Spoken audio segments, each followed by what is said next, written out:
सुप्रभात। बाबा कहते हैं, मेरे प्यारे बच्चे, क्यों इतना मन तुम्हारा बेचैन है?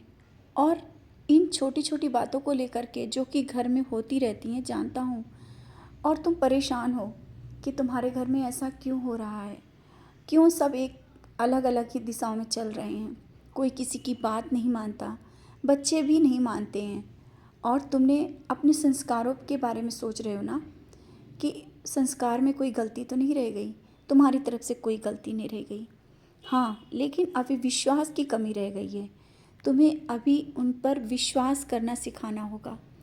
जिस तरह से तुम मुझ पर विश्वास करते हो ना, मेरे पास बैठते हो, आवश्यक नहीं कि तुम मेरे पास ज़्यादा देर बैठो, लेकिन जो विश्वास तुम्हारे मन में है ना, वो विश्वास उनके दिल में भी जगाना बहुत ज़रूरी है, बहुत ज़रूरी है। और जब तुम उनके अंदर विश्वास जगाओगे, धीरे धीरे वो मेरी ओर खींचे चले आएंगे। क्या कभी तुम्हारा विश्वास टूटा है?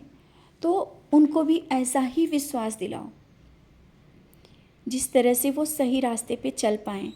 घर में लोगों के विचार एक दूसरे से नहीं मिल रहे हैं, इसके लिए तुम परेशान मत हो। सब अपने अपने रास्ते पे चल रहे हैं, और यही कारण है कि तुम्हारे घर में उलझनें बहुत बढ़ रही हैं। और लक्ष्मी का वास जो नहीं हो रहा है ना, धन आ रहा है और जा रहा है, कारण यही है, तुम समझ पा रहे हो। तो शुरुआत तुमसे करनी होगी, तुम्हें खुद करनी होगी। तुम्हें छोटी छोटी बातों को लेकर के अपने मन को इस तरह से उदास नहीं करना है। और जब लोग बात कर रहे हो, जवाब दे रहे हो, तो तुम चुप हो जाया करो, नाम स्मरण करने लगा करो। धीरे धीरे सब सही हो जाएगा। और सब अपनी अपनी दिशाओं में जा रहे हैं, दिशाएं उनको सही मैं दिखा दूंगा। इसकी चिंता मत करो कि कहीं ऐसा ना हो कि वो गलत रास्ता हो जाए।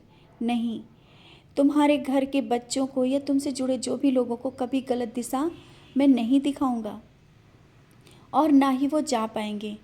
जा रहे होंगे तो वापस ज़रूर आ जाएंगे, निश्चिंत रहो। और अगर कोई तुमसे दूर भी गया है, वो भी पास आ जाएगा। क्या तुमसे कोई दूर रह सकता है? कभी भी नहीं। और जो दूर हैं, वो सुकून से रह नहीं पाएंगे, उन्हें वापस आना ही होगा। मेरा विश्वास जिस तरह से बहुत ही पक्का है, तुम इतना विश्वास अडिग रखते हो कि किसी से भी कह करके कह देते हो कि बाबा सब करेंगे, और अभी तक मेरे साथ सब अच्छा ही किया है, तो अब कैसे बुरा हो सकता है? कुछ भी नहीं बुरा होगा। हाँ, बच्चों में जो संस्कार दिए हैं, अगर तुम्हें लग रहा है कि कहीं कुछ कमी रह गई है, तो वो है तुम्हारा समय। तुमने अपने बच्चों के साथ जो समय नहीं दिया, लेकिन अब समय है कि उन्हीं गलतियों को तुम्हें सुधारना है। समय देना है बच्चों के लिए, उनकी सुननी है। हाँ, कभी कभी होता है कि वो ज़िद करते हैं, तो माँ बाप हो, ज़िद हमेशा पूरी करने की कोशिश मत करो। जैसा मैं कह रहा हूँ, समझो, उन बातों को समझाओ, प्यार से बैठो, उनके पास समय दो, उनको समझो। धीरे धीरे बच्चों का जो लेकर के जो तुम्हारी चिंताएं बढ़ रही हैं ना, अपने आप शांत हो जाएंगी। घर का माहौल जो बिगड़ा हुआ लग रहा है, वो भी सही हो जाएगा।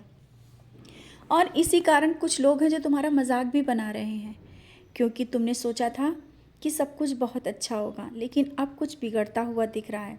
और भविष्य के बारे में सोच करके तुम रात को सोते भी नहीं हो। तुम्हें भविष्य की चिंता क्यों हो रही है? जब तुमने अपना जीवन ही मुझे सौंप दिया है, तो तुम्हें भविष्य की किस बात की चिंता? और जो होगा बहुत अच्छा होगा। आज जो तुम्हें दिख रहा है कि चारों तरफ से परेशानियां दिख रही हैं, धन का भी जो इस तरह से खर्चे होते रहते हैं, बचत नहीं हो रही है, और आगे बहुत से खर्चे हैं, यही सब सोच करके जो चिंता हो रही ना, सब सही हो जाएगा। और जिसके बारे में तुम्हारे विचार कुछ अच्छे नहीं हो रहे ना, कि शायद वो तुम्हारे बारे में भी अच्छा नहीं सोच रहा है, वो भी सब सही हो जाएगा। दोनों लोगों के विचार एक होंगे। ऐसा नहीं कि दोनों लोगों के विचार एक नहीं हो पाएंगे, होंगे, ज़रूर होंगे। क्योंकि तुम लोग एक दूसरे का सम्मान करते हो, मान करते हो, और प्यार भी एक दूसरे को करते हो। लेकिन छोटी छोटी बातों को लेकर के झगड़ा कर देते हो, क्योंकि समझ नहीं पा रहे हो। एक दूसरों की बातों को समझना बहुत ज़रूरी है। थोड़ी देर बैठो। इसीलिए तो कहता है, समय की कीमत बहुत है। समय की कीमत को पहचानो, दोनों एक साथ बैठो, परिवार के साथ समय बिताओ,